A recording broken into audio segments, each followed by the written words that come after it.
El siguiente podcast no es apto para toda la familia y debido a su contenido nadie lo debe ver. Ok, bienvenidos a Podcast Story. Vamos a tener la tercera temporada empezando ahorita. Creo que no fue tan animoso, ¿verdad? Pues no está bien, yo pienso que sí, está bien. Ok, vamos a repetirlo.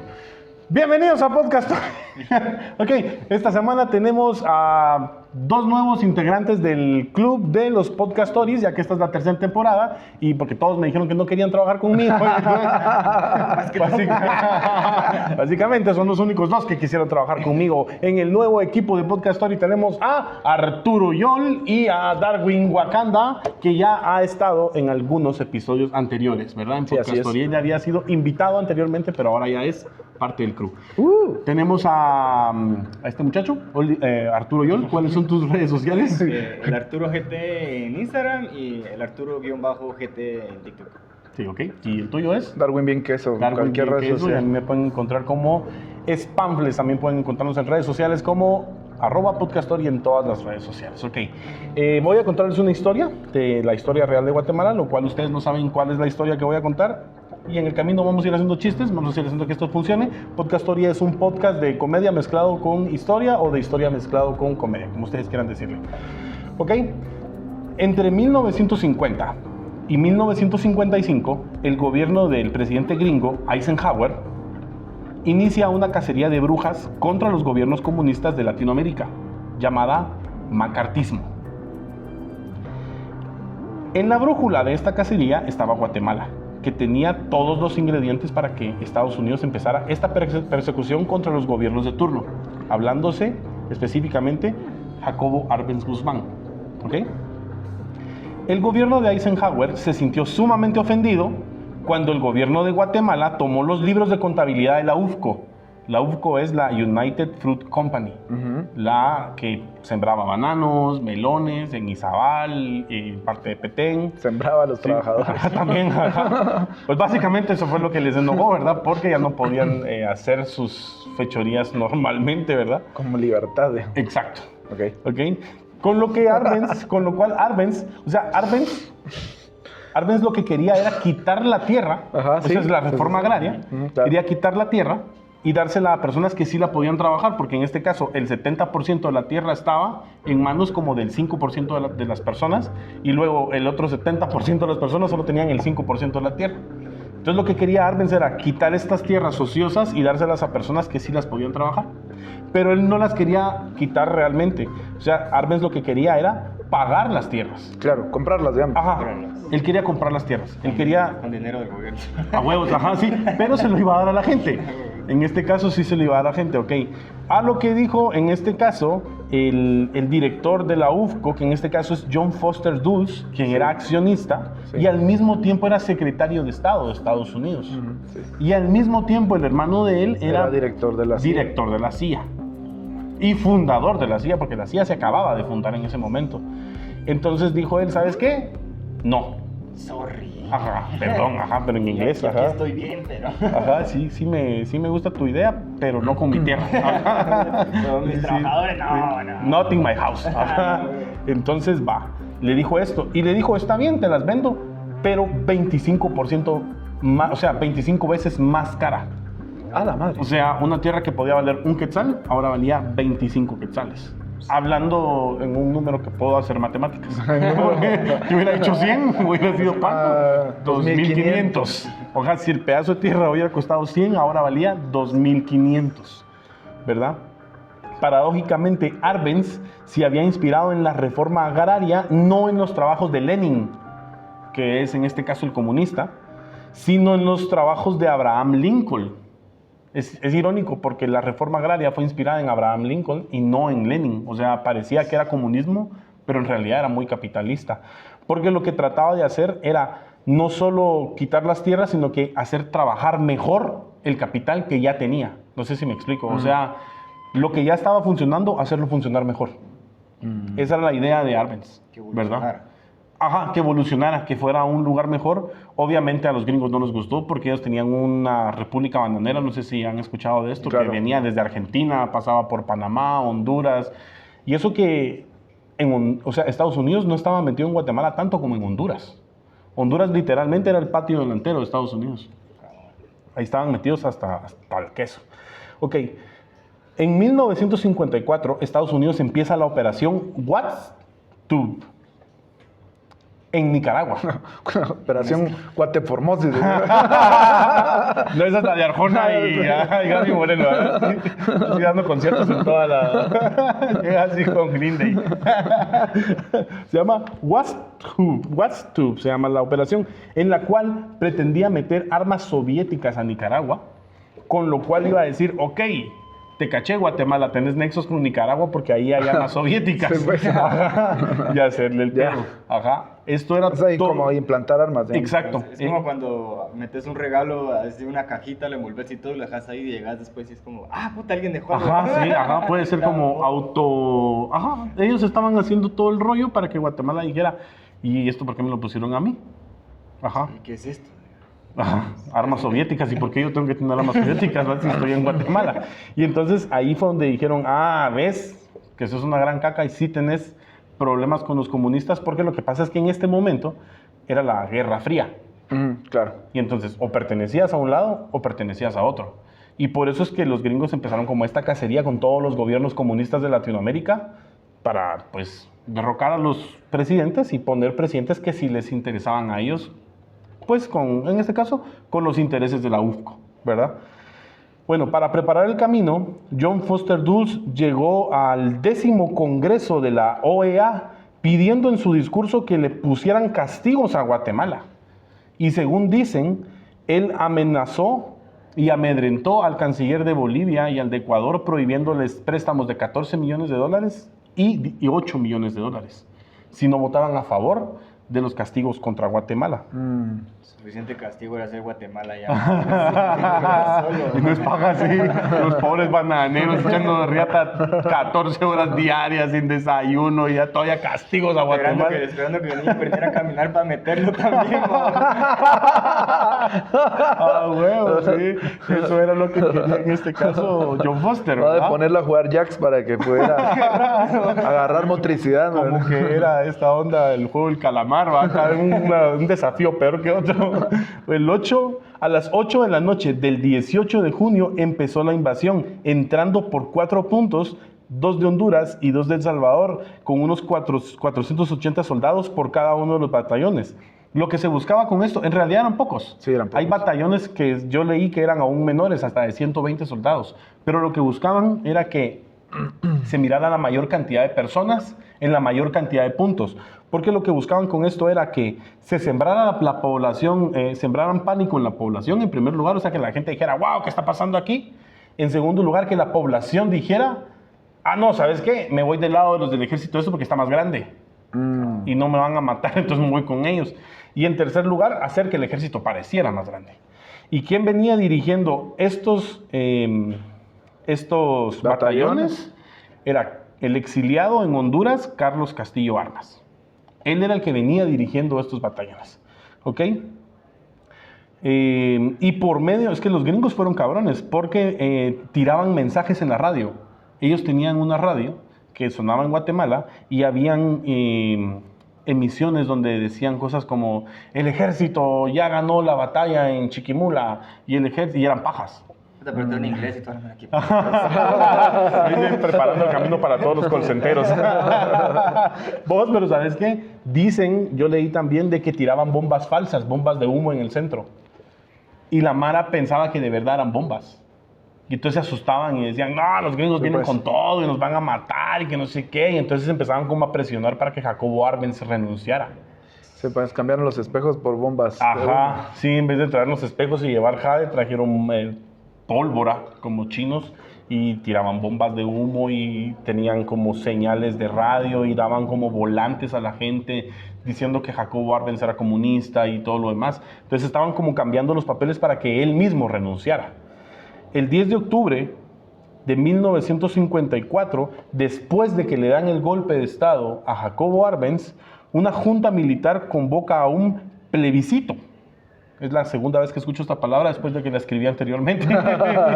Yo creo que esto es como votos, como para votar. Porque dice, con lo cual Carlos Castillo Armas era el candidato número 1 y así pudo obtener el 99.9% de los votos. Por eso creo que plebiscito es como algo donde, si ustedes saben qué significa plebiscito, pónganlo en los comentarios. Es como votos. Ok. ¿Ok? Pero los votos eran, en primer lugar, públicos y en segundo lugar, obligatorios. O sea, toda la población estaba obligada a votar, pero el voto era público. Sí, pues no era secreto. No era secreto, pero el escrutinio sí era secreto. Así les hubiera gustado que hubiera sido esta vez. Ajá, así como le gusta a Maduro o a Ortega en Nicaragua. Va, entonces, Se lo vamos a contar, pero en secreto. entonces, y lo otro era que la única votación era: ¿quieren que Carlos Castillo Armas sea su presidente, sí o no? O sea que no tenía No, opositor. no había otro, ajá, solo era: ¿quieren que él sea su presidente? Y decías sí Ajá. o no. Y tu voto era público en primer lugar y en segundo lugar el escrutinio era secreto. Y entonces Carlos Castillo Armas logró el 99.9% de los votos. O sea que por ahí 10 personas no habrán votado por él. Sí, pues. O votas o te entierro. ¿Ok? Ajá. Sí, en una república bananera. Y los apodos del ahora presidente, en que nos vamos a centrar la historia, lo que venía contando antes, solo era para que más o menos contextualizáramos. Pero los apodos de Carlos Castillo Armas eran cara de hacha Madre. o caca, Sí, pues. por Carlos Castillo. Caca. El cacas. El cacas. Y desde ahí, el cacas. ¿Ok? Luego de quedar como presidente tras el golpe de Estado que le dio a Jacobo Arbenz, lo expulsó y a todos sus partidarios. Luego de eso se dedicó a desarmar todas las leyes que tenía, que tenía el gobierno anterior, el gobierno de la Revolución, como la Constitución de 1945. Prohibió el Partido Guatemalteco del Trabajo, que fue el que puso a Arévalo y a Arbenz. Y prohibió también la reforma agraria, que es el Decreto 900. Todo eso lo prohibió y con eso los gringos estaban felices. Porque eso era lo que querían. En realidad Castillo Armas solo era como Un títere. el títere. Ellos armaron todo, pero necesitaban a un líder que guiara a las tropas porque él estaba en el exilio en Honduras. Era como la persona perfecta porque en Honduras ellos tenían todo el control, también con la UFCO. Entonces lo ponen, hace todo este relajo y viene a Guatemala. Y queda como presidente. Y era el título perfecto porque según lo que entendí, Carlos Castillo Armas era la persona más estúpida del mundo. Era como el títere perfecto. Entonces, después de prohibir todo eso, en 1954 dio inicio el periodo anticomunista que inicia con Carlos Castillo Armas. Pero muchas personas no estaban felices con el nuevo gobierno militar, llegando a pensar que matando a Castillo Armas, esto estaría terminando el movimiento anticomunista. Sí, claro. Muerto el chucho. Muerta la rabia, ajá. Eso es lo que la gente pensaba. Sí, claro, pero no es así. El 26. Está bien, porque me gusta que... Plomazo. Ah, bueno, sí.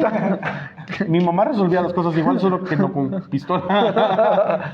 Pencazo. Ajá, sí. Solo tal vez en la línea de no matarme, matarme abajo. Si ya pasaba la línea, así mi papá le decía: si te estás pelando un poco. Ya la cara no. La cara Poner la almohada encima para que no me quede morir.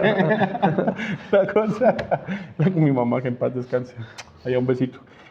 Faltaban minutos para las 9 de la noche en Casa Presidencial del 26 de julio de 1957.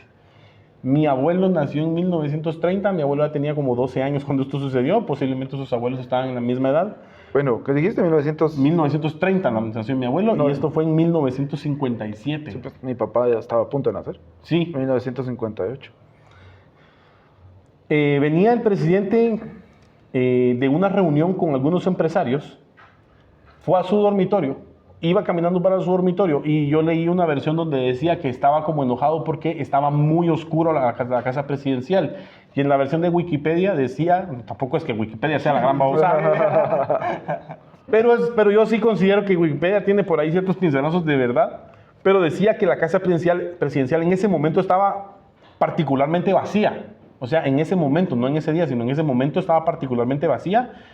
y que todavía los datos son confusos del por qué la casa presidencial tenía tan poquita gente en ese momento. Sí, pues, como que No. también todos se pusieron de acuerdo. Así Hay muchas versiones, entonces nadie, no sé, no se sí, sabe. así como cuando mañana no vengas porque, Ajá, sí, porque me caes bien. Ajá, Entonces, como cuando en el colegio todos están en la puerta del colegio, ¿qué? Capiusa. Entonces, toda la mara se va, pero nadie sabe realmente por qué.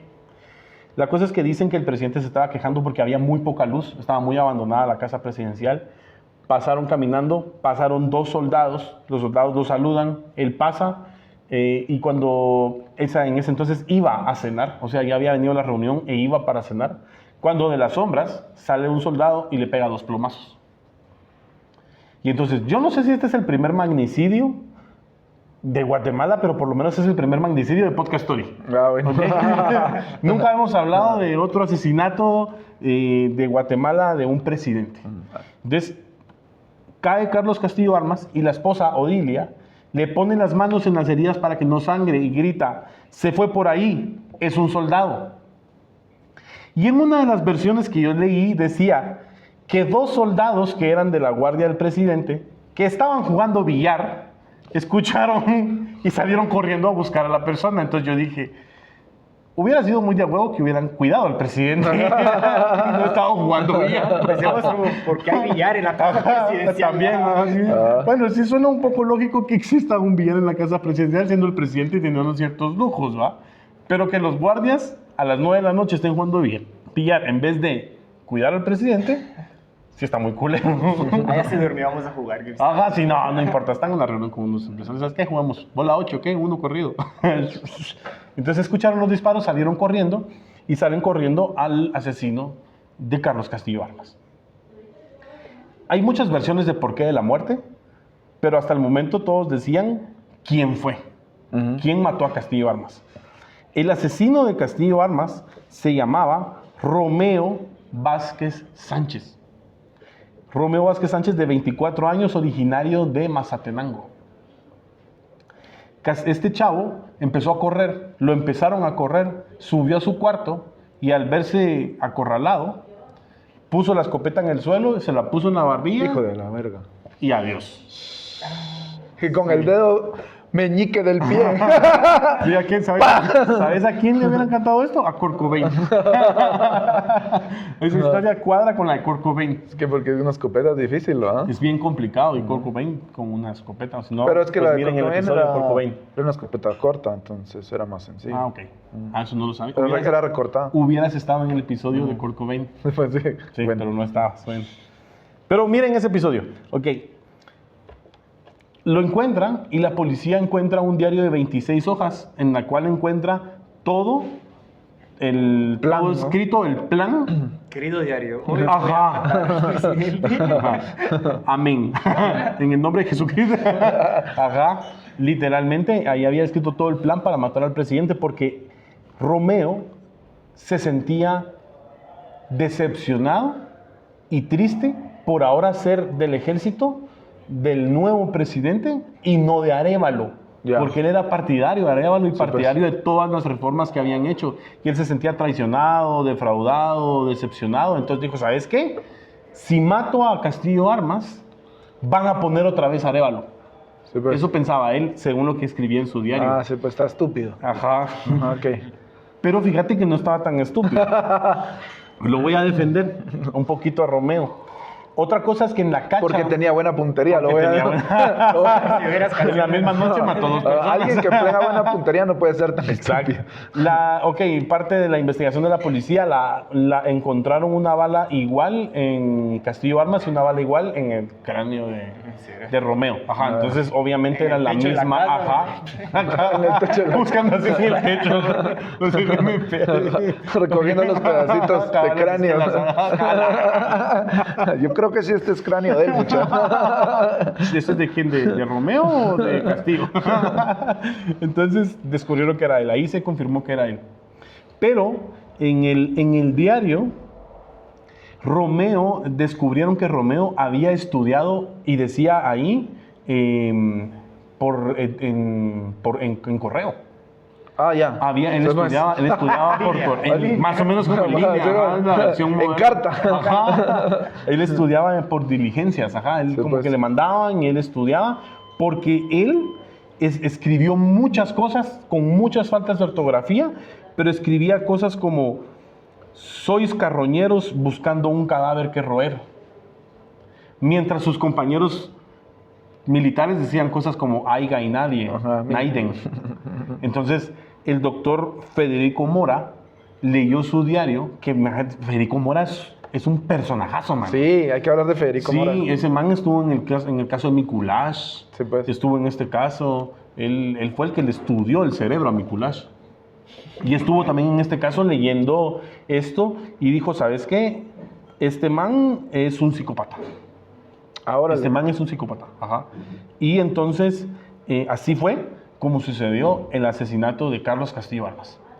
Que muchas personas creen que la misma CIA lo mandó a matar, porque estaba haciendo demasiadas estupideces. Sí, pues. Estaba haciendo demasiadas estupideces y la CIA también dijo: no, tampoco. O sea, te pusimos un rato y ya estás cagándola, ahora te vamos a tener que quitar. Unos dicen eso, otros dicen que este man de verdad actuó por sí mismo. Otros dicen que también era parte como de un complot que tenían otras personas, porque enjuiciaron o también investigaron a unos chavos que estaban dormidos ahí. En la casa En la casa presidencial habían 2 soldados que estaban dormidos, que pertenecían a la seguridad del cuate y dijeron: no, ¿sabes qué? Este cuate también estuvieron ahí metidos porque ahí estaban dormidos. Y es ilógico porque estaban dormidos, no podían ser cómplices de Romeo porque estaban dormidos.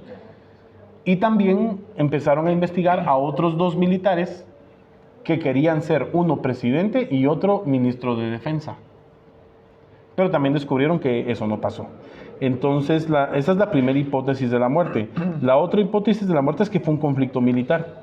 Los investigadores pronto lograron reducir 2 sospechosos: los guardias Víctor Manuel Pedrosa, de 17 años, y Arturo Galvez, de 25, imagínate, de 17 años trabajando ya vos. Tocayo. Sí, toca, papá. ¿Cómo? Tocayo. ¿Vos cómo te llamas, pues? Arturo. Ah, sí, Arturo Galvez. Es que yo dije: ¿Y vos quién sos? Víctor Manuel Pedrosa. ¿Este se llama Víctor Manuel? ¿Cómo te llamas? Sí, es cierto. Pero también habían otros complots. El gobernador de Quetzaltenango, Alfonso Duarte, relató que unos meses antes del crimen recibió la visita de un periodista que le contó que 3 personas habían llegado a su redacción para asegurarle que existía un plan para matar a Castillo Armas. El periodista empezó a dudar y fue a contarle al gobernador. Duarte informó de inmediato al coronel Manuel Castellanos, tercer jefe del Estado Mayor Presidencial. Castellanos le aseguró que tomaría cartas en el asunto. ¿Y qué pasó? Se hizo loco. Se murió el señor. ¿En serio? ¿También se murió? No, pues se murió el presidente. Ah, ya. Yo no sé qué hubiera pasado si Castillo Armas hubiera terminado. A él le faltaba como un año para terminar todavía. Y el otro complot, la otra hipótesis es la venganza de Rafael Leónidas Trujillo, que era el presidente de República Dominicana. Órale. Pum, lejos, pis. Lejos, ajá. Pero es porque le prestó dinero. O sea, le prestó dinero a Castillo Armas y Castillo Armas ya no le pagó. Entonces, ¿sabes qué dijo? Lo voy a matar. Ah, muy guatemalteco eso. Muy guatemalteco. Muy latinoamericano. Ya sabemos que todas las cosas se resuelven igual en Guatemala, Como República Dominicana y San Miguel Petapa. Ahí está todo. Entonces, esta es la historia de las hipótesis y del asesinato, el magnicidio de Carlos Castillo Armas. Bueno, pero entonces esa imagen no hizo nada bueno. Nada. Nada, ni una cosa. Él estuvo en la presidencia estuvo como 2 años, o un año, por ahí, año y medio, 2 años estuvo, y hasta que le dieron papaya. Todos creen que la CIA fue lo que lo mandó a matar. Al final, eso es lo que creen. Yo creo que eso es lo más fácil de creer. Sí, porque a ley tenía que callarlo también.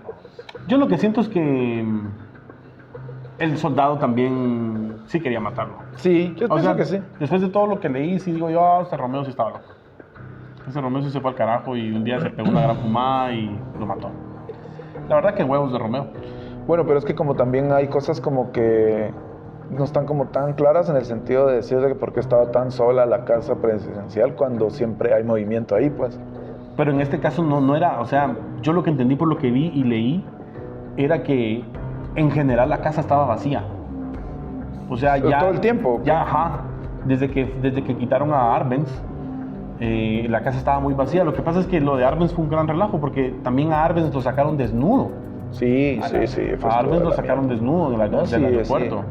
Así que no ese no es el tema, pero de repente puede serlo más adelante si lo investigamos. No, es que sí. Si lo investigamos. Podcastor investigamos. Lo podcastor investigamos. También hubo mucha cosa de secuelas de enfermedades mentales dentro de la familia de Arbenz, ¿no? Un montón. Se suicidaron un montón de personas en la familia de Arbenz. Es más, yo creo que solo 1 o 2 hijos quedan vivos y una vive en Costa Rica. Ajá, cierto. Y el otro que ha estado ahí ahorita. Cuando de Arévalo. Sí. Y la verdad, en mi opinión personal, este no es mi humilde opinión, mi podcast es sino este es un podcast story, pero es mi opinión personal. Sí considero yo que estos eran como los mejores presidentes que Guate pudo haber tenido en su momento, ¿verdad? Y obviamente a los gringos no les gustó y lo sacaron de la peor forma al segundo, porque el primero terminó su... Sí. Arévalo terminó su mandato, ajá. Pero bueno, esta es la historia del magnicidio de Carlos Castillo Armas. Yo he ido a la tumba de él en el cementerio de la zona 1, por si ustedes quieren ir. Ahí está en la entrada, como a mano izquierda, como a 2 panteones, ahí está. ¿Está cerquita? Está bien cerquita. Yo hubo un tiempo que iba mucho al cementerio a ver tumbas de expresidentes. Ahí estaba Idigo Las Fuentes, estaba Justo Rino Barrios, Castillo Armas, un montón. Me tomaba fotos, es que a mí me gusta mucho ese rollo. Selfie. Sí, fíjate, y el panteón de Justo Rubino Barrios es gigantesco. Sí. Es bien grande. Ahora el de Carlos Castillo Armas solo es una lápida. Simón. Pero bueno, cuéntenos ustedes qué es lo que creen, quién fue el que lo mató, quién no lo mató. Y pues sigan en redes sociales a Arturo Yol como el Arturo GT, a Darwin como Darwin Bien Queso. Y no sé si tenés shows próximamente que anunciar. No, todavía no. Ok, él no da risa, por eso no... ¡Calla la iglesia, basta! No tiene shows, pero por si alguno de ustedes lo quiere contratar, hace shows privados. Darwin, ¿tenés shows próximos? Sí, tengo un show próximamente, tenemos un show de graduación de alumnos nuevos. Sí, 25 de enero. Así Tenemos graduación de alumnos nuevos aquí, estudiantes. ¿Cuándo va a salir esto? Esta semana. Bueno. Ajá, sí. Pues entonces el próximo jueves 16 también tengo show de impro, junto con Impro Impresentables, y tenemos el show de Hugo Tenemos Blanquet. el show de Hugo Blanquet, 17 y 18 de enero. Sí. Aquí en La Resortera. Ahora estamos grabando en La Resortera, tenemos nuevo set de grabación. Entonces, síganos en redes sociales como Podcast Story y ya sabes, siempre lean. Gracias.